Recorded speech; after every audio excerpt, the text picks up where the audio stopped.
ഒരുമാതിരി കേരള മാർച്ച് പോലെ അങ്ങോട്ടും ഇങ്ങോട്ടുമായിട്ട് കറങ്ങി തിരിഞ്ഞ് നടക്കും. ഇതൊക്കെ മാറ്റാനാണ് മിസ്റ്റർ കൗൺസിലിംഗ് ചെയ്യുന്നത്. അപ്പൊ മോളെ, നമുക്ക് ഒന്നിൽ നിന്നും തുടങ്ങാം. ആദ്യമായിട്ട് ഒരാളെ കാണുമ്പോൾ നാം എന്ത് പറയണം? സുഖമാണോ സാറേ എന്ന് ചോദിക്കണം. അല്ല, ഗുഡ് മോർണിംഗ് എന്ന് പറയണം. ഉറങ്ങുന്നതിന് മുമ്പ് മൂത്രമൊഴിക്കണം. തെറ്റിക്കരുത്, ഗുഡ് നൈറ്റ് എന്ന് പറയണം. അതുപോലെ തന്നെ കുട്ടികൾക്ക് വേണ്ട ഒന്നാണ് ശുചിത്വം. രാവിലെയും വൈകുന്നേരവും നന്നായിട്ട് കുളിക്കണം. വെള്ളം ഉണ്ടെങ്കിൽ ഉച്ചക്കും കുടിക്കണം.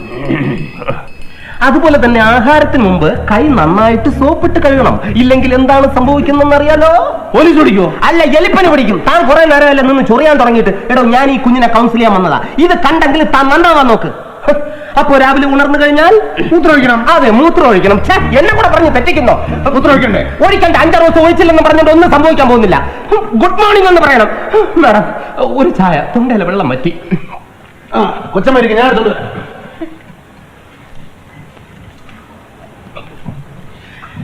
കൊച്ചുമേ, ഈ ഫ്ലാറ്റിന് എത്ര സ്ക്വയർ ഫീറ്റ് കാണും? അതും കൗൺസിലിംഗുമായിട്ട് എന്താ ബന്ധം? ബന്ധമുണ്ട്. കുട്ടിക്ക് ഓടിക്കളിക്കാൻ പാകത്തിന് ഈ ഫ്ലാറ്റിൽ സ്ഥലമുണ്ടോ എന്ന് കാൽക്കുലേറ്റ് ചെയ്യണം.